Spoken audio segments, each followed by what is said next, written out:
Thanks again for joining today's webinar. My name is Katie Ward. I'm the Marketing and Business Development Manager at OPM Center for Leadership Development, and I'll be one of your moderators for today. My colleagues, John Cleveland, Deputy Director of the Kansas City Federal Executive Board, and Michelle Cochran, Marketing and Business Development Analyst, also with OPM Center for Leadership Development, will be helping to moderate today's webinar. Before we begin, we have a few administrative notes. First, this webinar is being recorded. The recording will be made available along with the slides within the next 2 weeks. Second, I'd like to direct you to the bottom of the screen where you'll see an icon that looks like 2 C's. Please click this icon if you need to turn on live captioning. There will be a question and answer session at the end of the webinar. Please submit your questions using the Q&A icon at the bottom of the screen. If you experience any technical issues, please send them to us also using the Q&A icon at the bottom of the screen. Lastly, to ensure we get the most out of our time together, please avoid disruptions and participate actively. During Public Service Recognition Week, we want to thank you for all that you do in service to our nation. As you know, the American people count on the federal government every day. As part of OPM's HR Solutions, our mission at the Center for Leadership Development is to develop visionary leaders to transform government. For over 50 years, we've helped government agencies meet their workforce education and development needs through interagency classes, custom programs, and online training solutions. Leadership skills, regardless of your position, are more critical than ever, and we hope you'll be able to take information from this webinar back to your organizations to help meet mission demands and public expectations. I'd now like to introduce you to today's presenter, Dr. Michael Shonrock, Director of the Federal Executive Institute. Michael first joined OPM in 2019 as the Federal Executive Institute's Dean of Faculty. Before OPM, Michael served more than 30 years in higher education in a variety of leadership roles, also serving as a senior leadership consultant for business and education. Michael, I'll go ahead and turn it over to you. Katie, thank you so much, and happy day to everyone. Happy, oh, here we go, start my video. I will start my video again. Thank you, Katie. Now you can see my smiling face. Good day. Colleagues, let me first say thank you during Public Service Recognition Week again for your service. If you are here for the course called What It Takes to Join the Senior Executive Service, please raise your hand. Then you're in the right place. Thank you for joining us today. A few things as we begin. Everything I am going to talk about today, pretty much on the PowerPoint presentation, will be sent to all of you in the PDF file. So please, this is a lunch and learn. So if you will kindly eat your lunch, relax, and hopefully you'll learn a few things as we go forward. And I think that's going to be the most important thing. Today, the objectives are pretty simple. I want you to kind of understand this process called Senior Executive Service, really understand this thing called the ECQs and what it might take to write those narratives, and really think about your plan going forward. I'm going to ask you a question now, and I want you to think about it for a while. You know, why are you interested in Senior Executive Service? And is this the time ready for you as you move forward? Again, here I am. Here at the Federal Executive Institute in Charlottesville, Virginia, and we are so pleased you're with us today. Audio description. Displayed on the left-hand side of the slide is the Great Seal of the United States. The seal depicts the national coat of arms, which is comprised of a bald eagle with outstretched wings holding a bundle of 13 arrows in its left talon, and an olive branch in its right talon. Its beak clutches a scroll with the motto, E pluribus unum, which is Latin for out of many, one. A little bit about SES. It was established some time ago. There are a number of folks that are members of Senior Executive Service. Many of those are career employees that we'll talk more about. Many are also employees that are brought in as a presidential appointee. I'll be really focused on those that are career employees in Senior Executive Service because I think that's probably going to be the most important. You'll note that the logo for Senior Executive Service is a keystone because it really does hold a number of things in government together. We're glad you're interested. So some topics today. First, process. I know it's hard to believe, but there is process in government. And so we want to be sure you understand what that process is. I'll spend a bit more time about the ECQs because that's going to be important. And by the way, a question I get all the time is there a course I can take so I do not have to write the ECQs? The answer is no, you'll be writing the ECQs. And we'll talk more about that. A narrative, a little bit on resume, and then maybe your plan of action going forward. So let's first talk about the types of appointments. I've talked about that before, and we'll really focus more on the career types of things. Most of you are going to be interested in that, and also about that review process through the Qualifications Review Board. Audio description. This slide depicts the 4-step career hiring process. Step 1 is announcement, Step 2 is agency screening, Step 3 is QRB certification, and Step 4 is decision. Process is everything, and I'm not going to go through all the slides, by the way, and all the bit of information. I want you to get a sense of it, so enjoy your lunch. First and foremost, I want to emphasize this.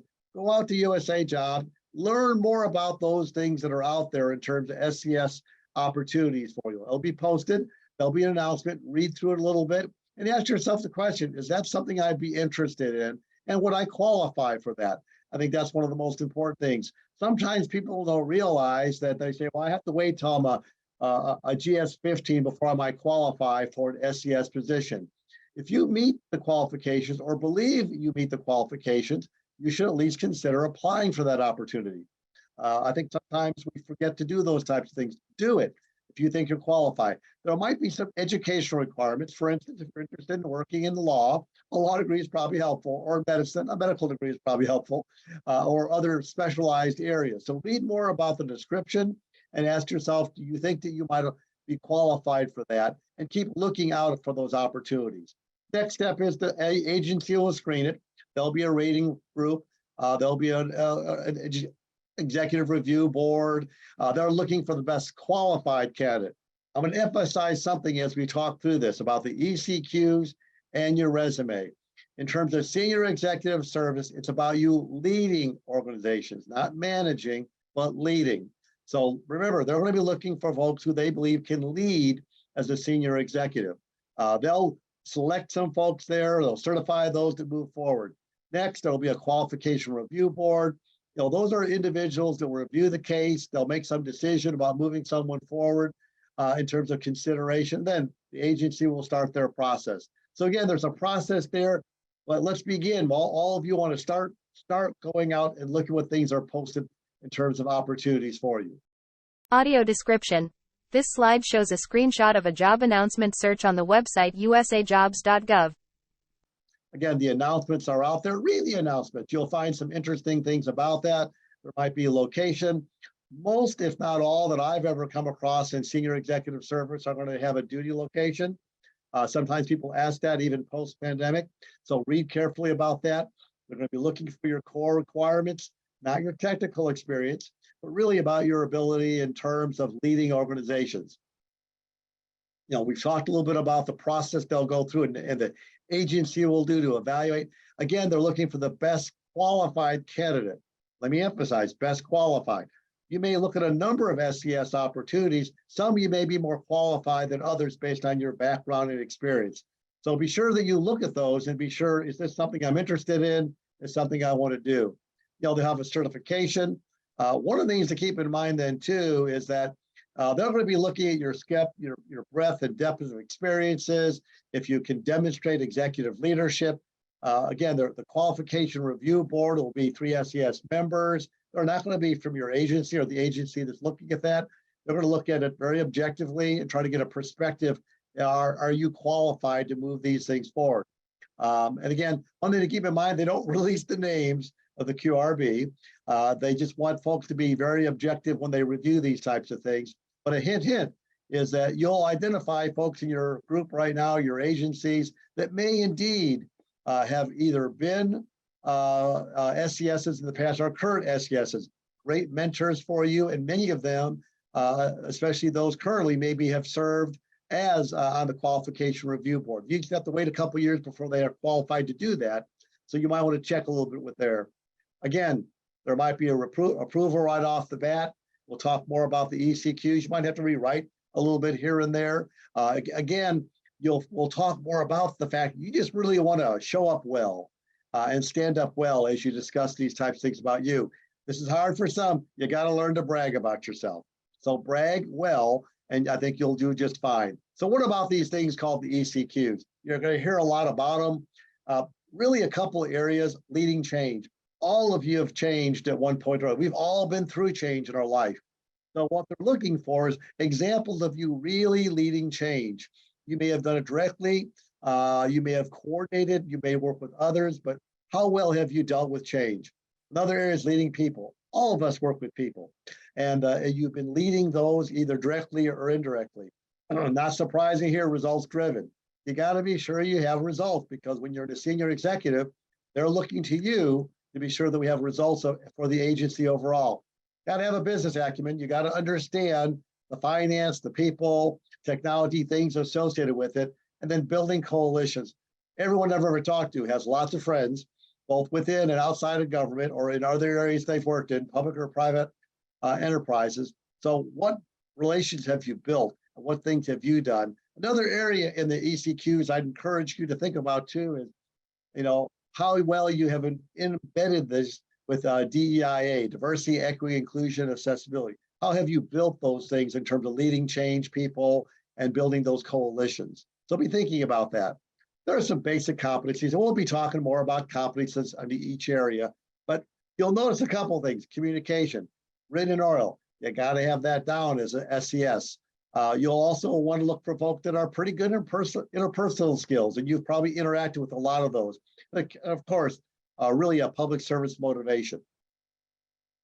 So let's talk about the first one, leading change. Anyone been through any change this last couple of years?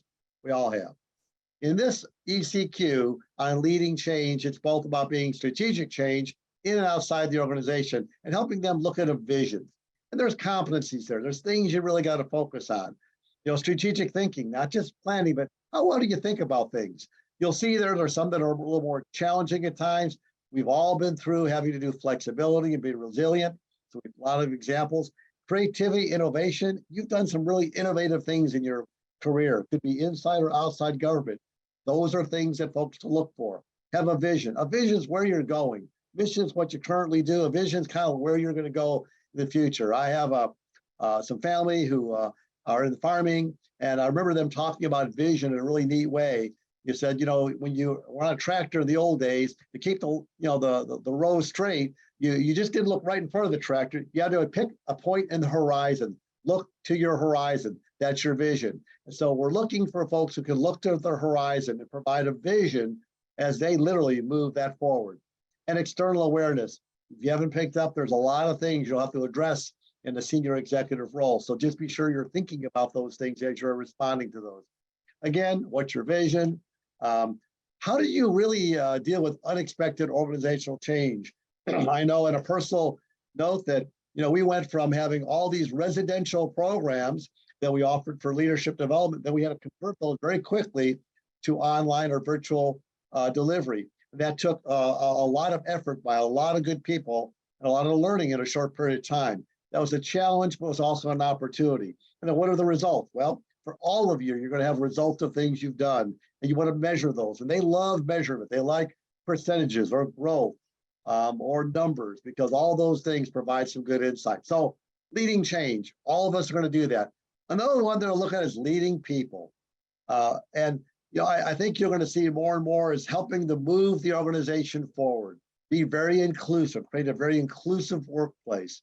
How well have you worked with conflict? I'm sure none of you have had conflict in your life. Well, guess what? We all do. And we have that. It could be within families, could be in organizations. But your job really at times in a senior executive is help resolve and help move things forward. How do you leverage the diversity within the group that you have? You'll see more in a senior executive too. There's this expectation, not just of you developing, but you helping others develop as they move forward in the organization. And team building. We all want to build good teams. We all have great folks we work with over time. Many of us have maybe been involved in different things, have had coaches. How have you built teams, and how effective have you been, and how hard sometimes was it to develop those teams? They'll might want to know a little bit more about how many staff you've had. Again, leading, not managing. So if you remember nothing else today, remember, you got to focus on leading. How did I contribute to the teams overall? How did you deal with conflict? How have you resolved those different types of things? And remember, the diversity of individuals you work with is pretty amazing. So leading people is something all of us are going to do. Results driven. Still a bottom line, how well are we meeting the expectations of the folks that we serve each and every day? It's about making decisions, by the way, and applying the knowledge in your experience.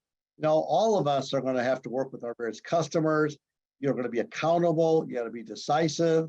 You got to have some credible technical abilities. You know, I know that I have some knowledge, but I know that I surround myself with folks that are even more knowledgeable than I am about certain types of things. That's what leadership's about. We're always going to be solving problems, so you want to be thinking about that. But one thing I want to emphasize too is entrepreneurism. I'm seeing more and more about how entrepreneurial have you been? How have you come up with some really creative ways to address a problem and be decisive going forward with those types of things? A couple other things on results too is how have you led those results? Again, it's about you leading that, not necessarily managing it. You know, what kind of stakeholders did you have, both internal, external? Many of us work with groups across government and sometimes in and outside of government. And then what were the results of those types of things? And ultimately, did it make it better? Was it better than it was before? How did it improve? So again, remember, it's about results, but it's also about how you have driven those results moving forward. The fourth one is about business acumen. And I remind people every day, guess what? We'll all be working with other folks in human resources. You'll all be working with financial types of things. You'll all have informational things, but it's about using it strategically. I used to love when I hear about strategic plans. I always thought all plans should be strategic. How do we spend our time strategically thinking about that in senior executive? See that big picture. Some of you might be involved in strengths, have done different types of things, and you kind of see the big picture, look down. And that's what we're looking for your ability to look at the big picture and look and decide how all these pieces move together. For some of us, that's really easy. For others, you have to think about that a little bit more, but you'll be managing things throughout. Another one is, you know, how well have you done those types of things in those resources? How well have you managed it? How have you saved resources? Always important. How well have you utilized technology at one point or other? And again, you may have been working with a number of different groups simultaneously in order to help really build that business or that business case. Remember, there's a lot of tech savvy things, and not all the boards are going to expect you to be tech savvy, but I want to be sure you've surrounded yourself or you've interacted with folks to understand these things. Another one is this building coalitions. All right, let's show of hands. How many of you have friends? Raise your hand if you have a friend. At least one. Good. We want you to have the opportunity to build these coalitions. You've built coalitions throughout your career. We want you to have the opportunity to do that as well in senior executive service. Really important, your ability to not only work within your agency, but some agencies are huge, as you know, how you work within the agency and other parts of it, how you work across federal government, and many times it might be worth how you work both nationally, internationally, across the globe. You'll maybe work with folks, and even public and private sector organizations. So just know that that's going to be a big part of the things that you do, how well you do these things. You know, your ability to influence, I've learned a long time ago, a lot of times leadership, we teach that. Your ability to influence is going to be important. How well you build partnership and talk about how you built those partnerships, but political savvy, because remember, senior executives are going to be between those political appointees and other career folks within government. So your ability to be, understand that and be savvy is going to be really, really important. How well have you worked with groups? What challenges did you face? And mostly, how did you build a coalition? And we've all done that at one point or another. So those are the 5 ECQs. Next one is really to demonstrate your experiences, a resume. All of us have written them at one point or other. A couple things just to keep in mind when you're developing your ECQs. You wanted to be sure there are a lot of competencies I mentioned there, and you'll see those again. You want to be sure you address, if you can, all the competencies when you discuss the ECQs. But you want to be sure that the committee reviews that and notes that you recognize the importance of those. Probably you don't need more than maybe 2 examples for each competency. So if it's leading change, you want to have at least 2 examples. My hint from experience has been, you might want to have a 3rd one, because remember, every SES job might be different, qualifications may be different, and certain examples might work better for one than another. And you want to think about that. And you don't want to use the same example for all 5 competencies. You want to think of other examples you have. And by the way, when you're talking about examples, not just what you're currently doing or what you did in another part or what you had maybe in military service. Many of you may be involved in volunteer things in within your community, within the state. So think about things where you've led and you helped lead that. There's a really neat thing that OPM does. It's called the CAR model. We'll talk to it. It really gives you a way to frame all of this up. And maybe it'll give you a little guidance today of how you might start thinking about these things called the ECQs. So pretty simple, the CAR model. First thing you got to do is, what's the challenge? So I'm going to stop here and say for all of you, save a document at one point, put draft ECQs, and then on the top, put leading change, and then put challenge, context, action, result. Then do it twice. Then go leading people. Maybe set it up in such a way as you have 2 pages for each competency, and you start thinking about the challenge, the content, the action, and the results. Start thinking and framing it in your mind. The challenge, describe the problem. Doesn't take a long time, just describe it there. Give some content, the the environment you were working, the challenge that was there. Action, really important. Most of your response to the ECQ is really going to be focused on your action. What step did you take? What did you have to overcome? What challenges did you have? And how did you best address that? Because we want to be sure folks are taking in these leadership roles to understand it's going to be a challenge at times. And then results. How do you measure this type of thing? So when you look at the ECQ, the challenge content might be a little bit in the beginning, results at the end, but a lot of it's going to be the action that you took. Because remember, you're going to be a senior executive and you're about taking action and moving forward and leading the organization. Resumes, keep in mind, you want to be sure to keep the ECQs in mind. Sometimes I recommend folks take your current resume and just start putting next to each little statement or just part, leading change, leading people. Maybe you don't spend a lot of time on the competencies yet, but later you can add that. So you can start looking at your resume and start saying, well, it seems like I have a lot of really good information on building coalitions, but maybe not as much on business acumen. Gives you an opportunity to know, where do I need growth? Where do I need some opportunity? What can I volunteer for? What kind of detail could I look at? What type of rotation could I consider? As you're looking at jobs and the things you've done, you will probably have examples more than about 10 years old, unless it's really substantial or something that's built over it. And again, remember, you can use things both inside and outside of government. When I entered, I had a little bit of both, because I had examples of what I did in higher ed, then I had examples of what I was doing in federal service as well.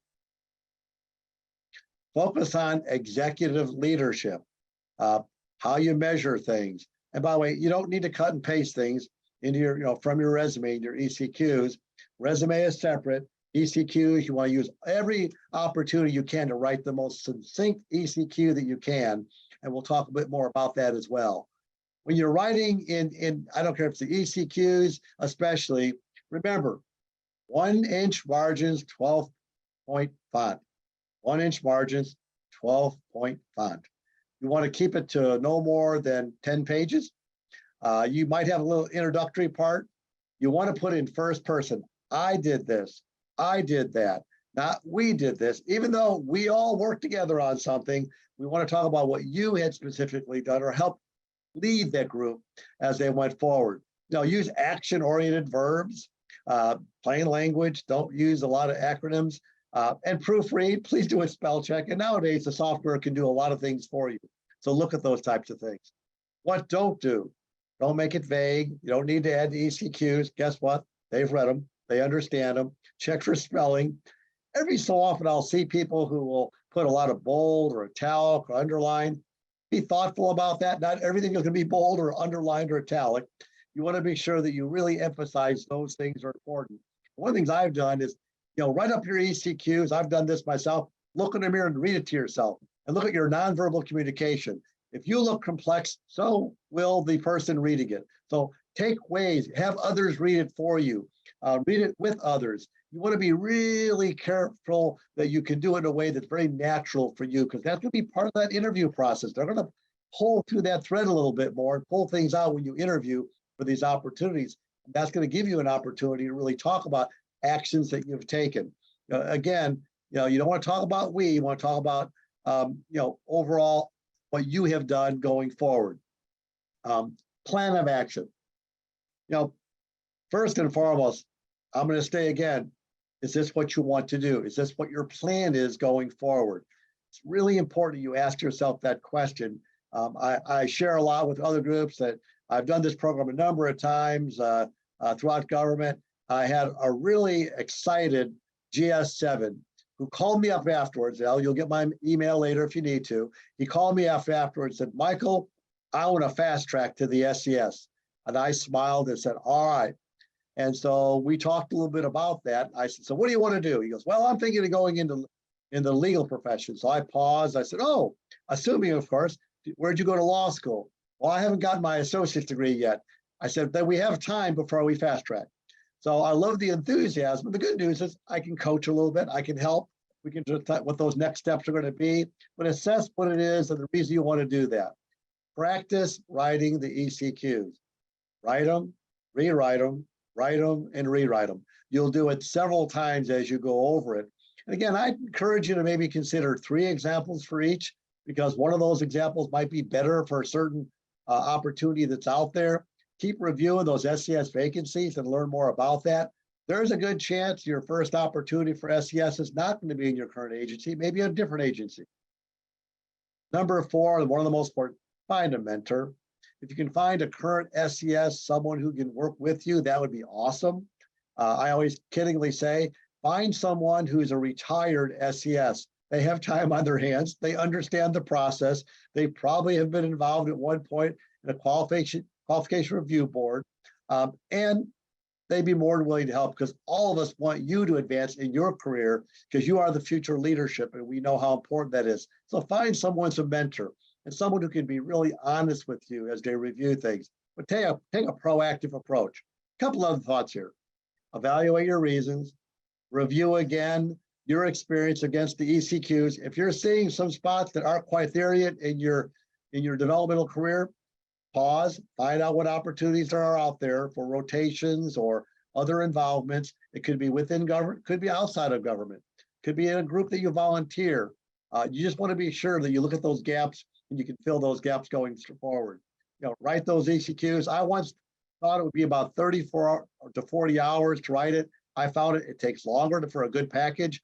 And don't assume that you write one package for one SES position. That'll be the one you use every time.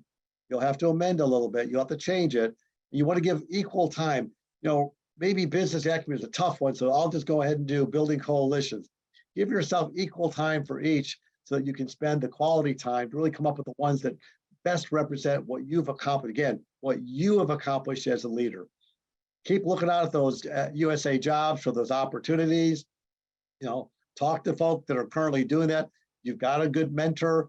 Great. If you want to continue to look at others, find that out.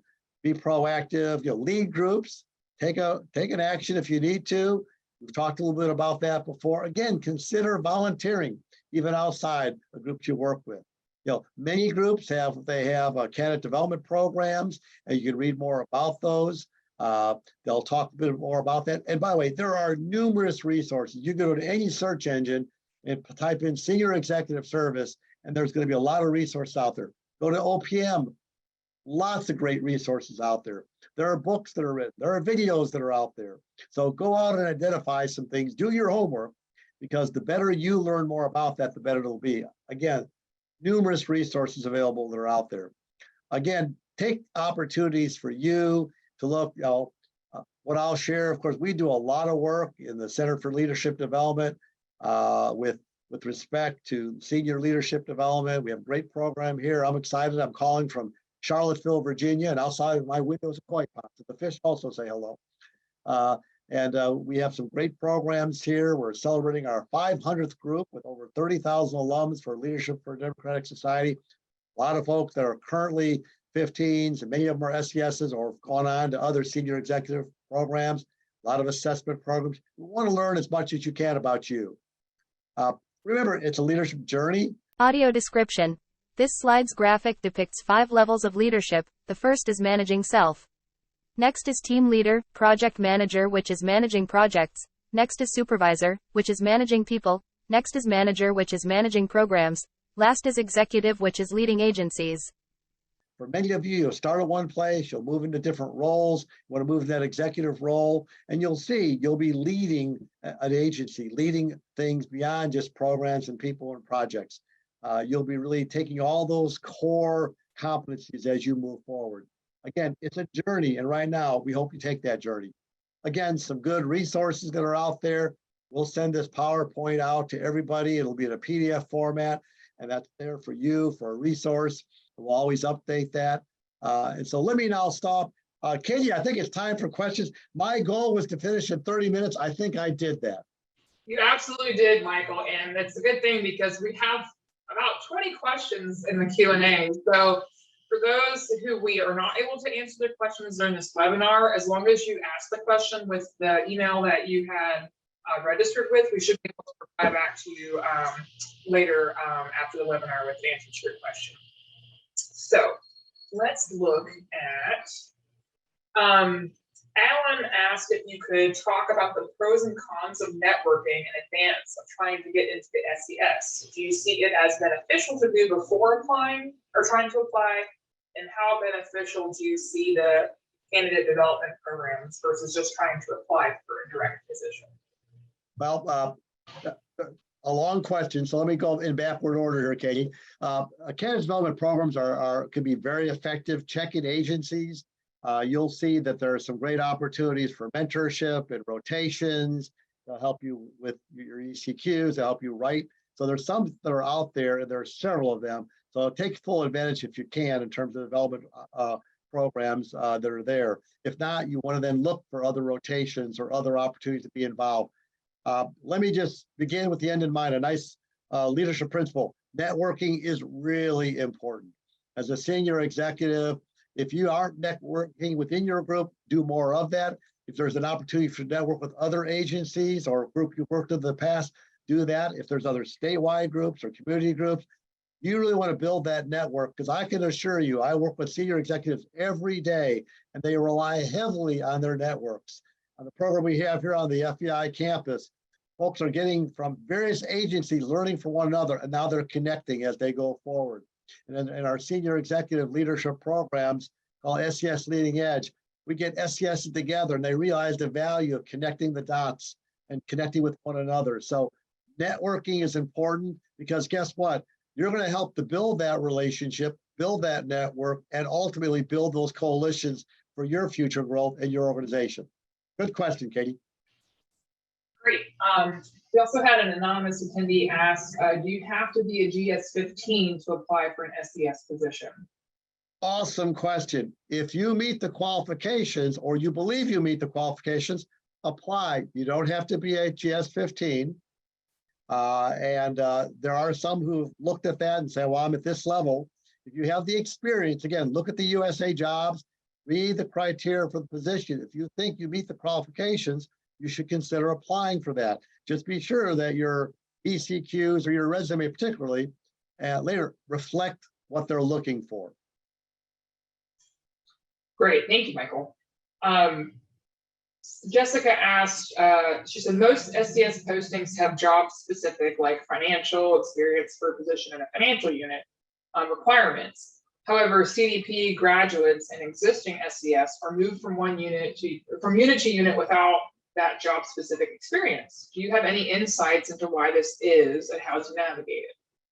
Well, it's a good question. I would also, talk inside with your agency, because they'll give you some good guidance, and other SESs that have been there as well. SESs can be moved around a little bit. Remember, it's about leading an organization, leading an agency. And so what they're looking for is your ability to lead. You don't have to be an expert in everything. And so as a result, you may have great expertise in one area, and then another area says, well, you have some really good, strong technical experience in your past background, but you've led organizations, and we need someone to help lead our technical transition as we move forward. So a lot of times the work you've done might be ideal for what they're looking for in terms of that SES qualifications, and in terms of the advertising it's there. They're all a little different. Read them, learn more about them. And again, the more that you really look at those job descriptions and really kind of read between it and decide what they're looking for, that might help you to determine if that's something you'd be interested in. But you could be moved around a little bit, and that's okay, because it's kind of fun to lead more than one place. Great, thanks, Michael. Another attendee asked, what are the differences and similarities between managing and leading? Well, all of us probably, it's a good question, by the way. We probably manage programs. We're overseeing certain types of projects that we're doing. So you might be managing 3 or 4 projects for a group. You might be managing a program here and there. The biggest difference is that you're leading it is you're given direction of how to manage those projects or those programs. And so really what it comes down to is your ability to demonstrate that you may have been working with a program or a project or a number of things throughout your time in your career. And as you've moved up to maybe more of a supervisor role or a manager role, and the executive role is really your ability to say, I am providing leadership on these 5 or 6 programs that may have other leadership over other programs or other projects. So when in doubt, you can also go to a search engine and learn more about the difference between leading and managing. But the biggest one really is your ability to lead. You'll have multiple things you're going to be looking at simultaneously, and you'll be working with a number of different folks that maybe also be leading themselves and or managing other programs. Great. Rihanna, and apologies if I mispronounced that, asked, is it better to highlight examples only from federal experience? Does it count against us if we use examples from work outside the government? Great question. Whatever examples best talk about you leading, it could be inside or outside of government. I've seen some where folks said, I was a volunteer in this group and I was the treasurer of the group. We had this, did this big fundraising, all these different types of things. They work with their university on the alumni group, whatever it might be, and they help lead that group, lead that organization going forward. Those are really good examples because, again, it's your ability to articulate. Remember, you're going to write the best ECQs. You know you better than anyone, and you know what you've done in terms of the actions you've taken. So if there's a better example that's outside of what you've done in government that might have been in private or in volunteer, use that example. What they're looking for always is your ability to lead and what processes you went through and really what action you've taken. Because it's really about leading and taking action. Great question. Great. Pamela, she had a statement, but perhaps you can then give your insights. She said, I hear that ECQ4, which I believe is the business acumen, is the hardest one to obtain in the federal government. So do you then have any insights, Michael, on how folks can, enhance that competency? It's a great question. And here's the good news. You'll be doing business acumen throughout your career as an SES. Here's the bad news. You'll be doing business acumen throughout your career as an SES. So you will be working with people. You will be working with financial types of things. Maybe the challenge is if that's not something you have a strength in, either that you've done inside or outside of government, it's a great opportunity then for you to consider rotation or a detail specifically for you to grow in that area. Because as you write those ECQs, or even as you write your resume, you might say in your resume, I specifically took this rotation so I can enhance my ability regarding business acumen. And that shows a real commitment on your part, knowing maybe those blind spots, those things that you don't have as great a strengths in, you want to build those strengths. So it's not an easy one. I have found, though, that in most cases, folks are able to identify some things and don't think it has to be large. You just have to be sure you can identify how you have done a good job with managing resources overall. Another attendee asked, Michael, for examples / experience, how far back years is considered relevant? Well, as I'm getting older, everything seems relevant, but I would probably say that about 10 years, go back. Now, if you had some significant roles in your career, I've known folks who have had a long career in other parts of government or military, that they came into civilian work, but there were some amazing things they did when they were in military service that might have been 15 years old, but they led. And so as a result, be thinking about some really significant things you've done and led, but you want to probably look at the last 10 years or so.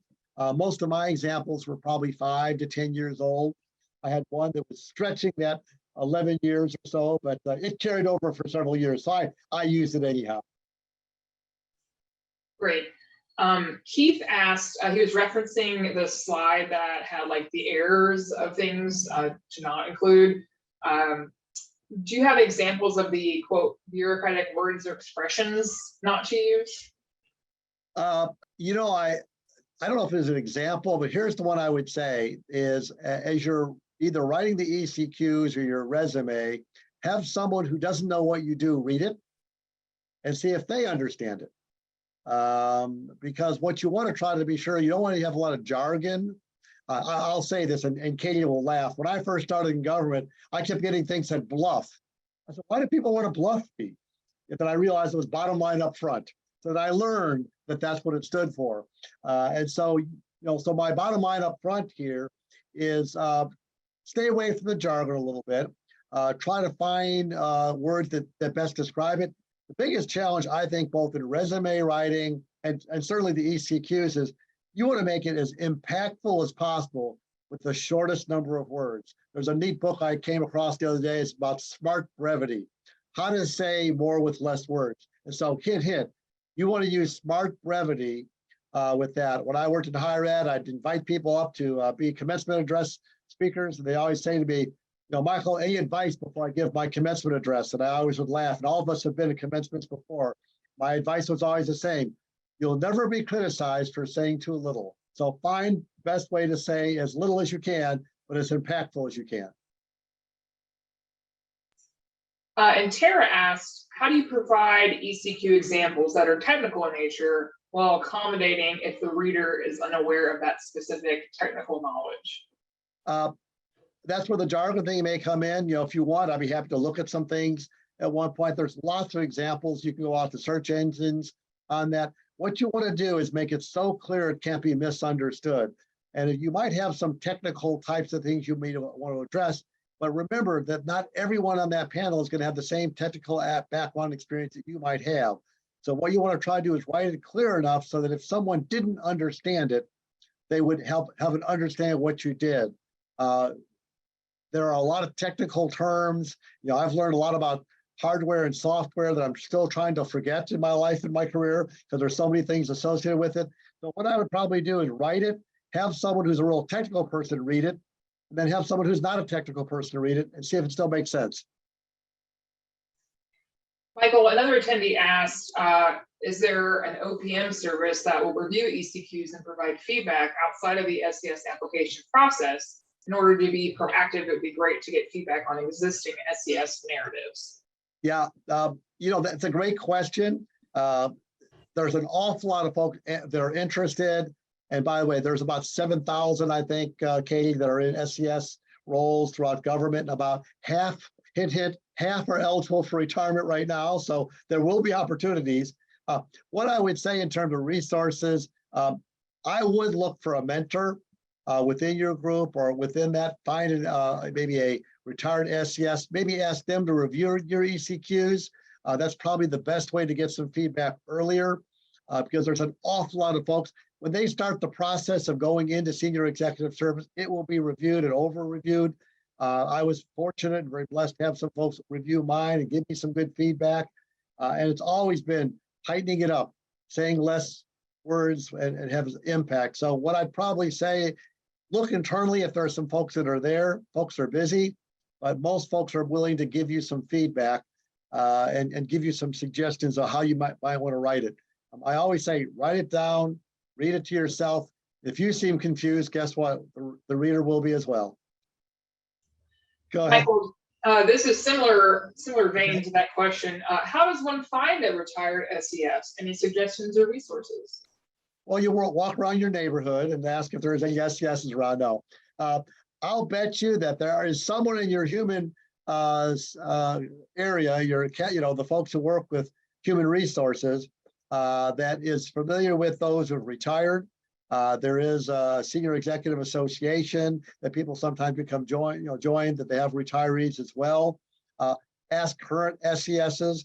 What you'll find, they all know each other. They keep up with each other over a period of time. And so what I would probably do is ask anyone who's currently in an SES role, especially a career position, and ask if they've interacted or have contact with some that are retired SESs. There's not a list. I wish I had one. One time I was asked that, I said, put together a list, but it changes on a regular basis. So do your best to identify some that are out there. What I'll find is they're very helpful. Many and most are very helpful to work with you.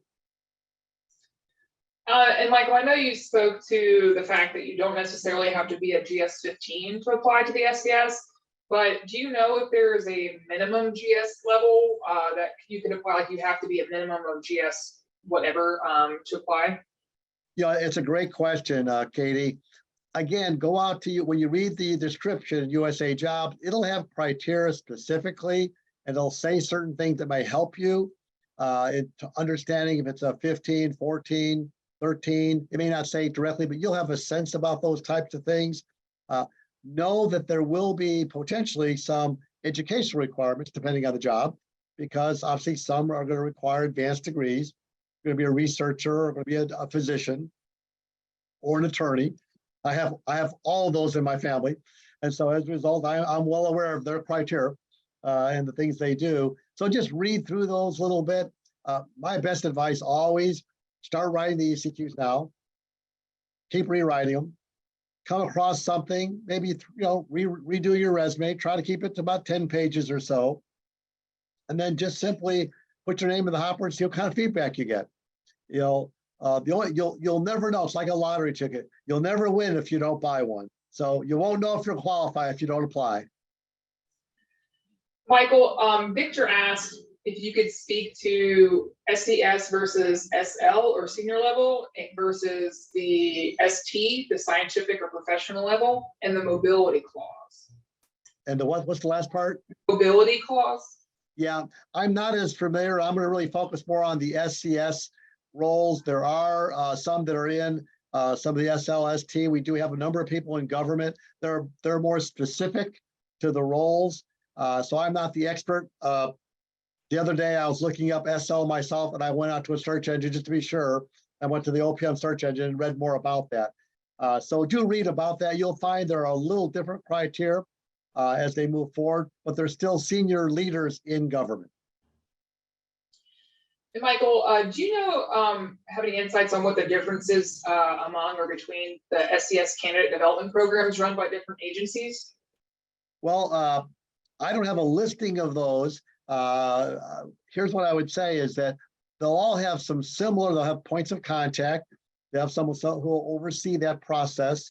They'll all include rotations. They'll include, I'm working with one right now, Morgan, who's like awesome. And she is working through her, they help with their ECQs. They have individual development programs. They have other leadership development programs. They'll have mentor programs. So there's a number of things that are pretty consistent. That's stuff that OPM has been provide leadership over the years and some minimum expectations. And you can read through about that if you look out to the OPM website. And then there should be some real specific things under the candidate development program within each agency, but they're pretty similar. They might be just a little bit different because every agency is just a little bit different, but they'll have a lot of similar experiences. And I'll let you know right now, my experience has been a lot of competition for those seats. Thanks, Michael. And just to let everyone know, we only have time for a few more questions, but again, we will be not answered anonymously. We will get back with you with answers to your question after the webinar.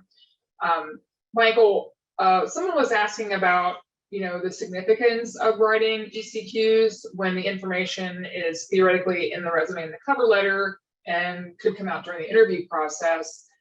Just wanting to get some feedback on, why that would be an additional requirement for those that maybe already work quite a bit during the week and have other, work-life balance concerns.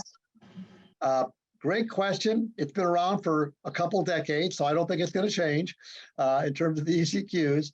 It really is your ability, and there's things in a resume, you're right. We're all busy doing other types of things. We have family things that we do. What it really does is your ability, again, to talk about how you led. So your resume may have a lot of information about something you've done. This tells a story. Remember, the ECQs are telling a story about you. It's your story about you because it's the first step in maybe the next level of an interview. And hint, hint, the ECQs may be where they pull questions that they may ask of you, because those are going to be different types of questions when you're applying for an SES position than maybe other types of positions. So it really kind of trains your mind. It gets you to think about how you can articulate and have some brevity as you go forward with it. And it really does, I think, help to really explain your background, your experience, and the impact you've had. What I'll tell you is everyone's like, oh, I don't want to write them. After they've read them, it says, wow, I'm really pretty cool, aren't I? I said, yes, you are. You've done some awesome things. Great. And we have, well, this will be our last question before we wrap up. Michael Chelsea asked, how big of a role does education play in the selection process? For example, I'm currently pursuing a PhD and want to use it within my position. Is it worth it or beneficial? Well, now you're talking to someone who was in higher ed for a number of decades. So I think education is a cool thing. And I've got a lot of nieces and nephews as well. And I've graduated my fair share of folks. In fact, I've had a chance to graduate people at the Leadership of a Democratic Society. And I graduated their son or their daughter, other places I was a president. So small world you live in. So I think education is a good thing. I would pursue it on a personal note because I think it's very valuable to do that. It's something you'll always have.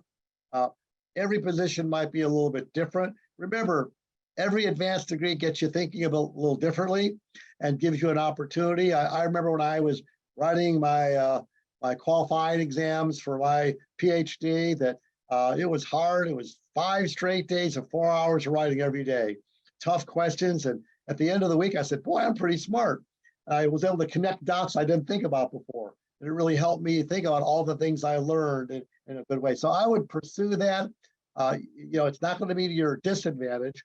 Again, it's an investment of time and energy. Read the announcement, and to be sure that may be something it may be a requirement because it may require that type of advanced degree, or it might help you as you want to advance your future in government or even outside of government. Great, thanks, Michael. So that'll wrap up our Q&A session. We just have a few things to close you guys out with. Michael, if you could go to the next slide, since you're driving. Yes, so as part of Public Service Recognition Week, we're very excited to announce that we are relaunching OPM's LEAD Certificate Program. If you haven't heard of LEAD before, it's a combination of core and elective courses where you can take charge of your professional development and also help fulfill your IDP. It's offered in 4 levels: aspiring leader, team lead, supervisor, and manager. Each level has core classes that address leadership competencies, and then you can choose from a variety of electives. And it culminates in a certificate signed by the director of OPM. If you want to learn more or enroll, you can visit opm.gov/lead, or you can also use your smartphone's camera to scan the QR code that's in the top right of the slide to be taken directly to that web page. And next slide, Michael. I'm gonna do my cue. It's working. Just checking to be sure it's working, Katie. It's good. I hope. A selfless plug.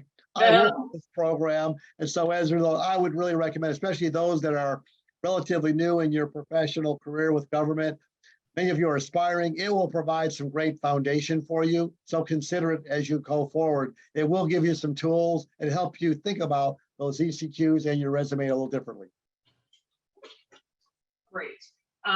Next slide, also, Michael. Okay. Oh, wait, I'm sorry. Go back. I didn't realize you'd already skipped ahead. I'm quick. Yeah, you are. And also just wanted to give some additional resources and information from OPM. We offer a variety of leadership and professional development solutions for you and your agency. So you can visit opm.gov/CLD or email us at cldconnect@opm.gov. And last slide, Michael. We would just ask if you can, we're going to put a poll up on the presentation. If you could, it's just 4 questions that'll help us improve this presentation in the future. If you wouldn't mind taking a few minutes or a few seconds rather to answer those, that would be really, really helpful and we'd appreciate it. And we will leave it up for a few moments after we conclude just to make sure you have enough time to answer. And again, thank you for attending today's webinar. We, again, are so appreciative of all you do during as a public servant, and we hope that you have a great rest of your public service recognition week. Hey, let me thank Michelle and John. Let's give them a round of applause. And if you're having trouble filling out your poll, I saw there's an option there that says awesome. So that would be the one I would pick, but that's just me, of course. Thank you, Kenny. Yes, sir. And again, Michael and I will be going off camera, but we'll leave this up for a few more moments for you to give us your feedback. So thanks again, everyone.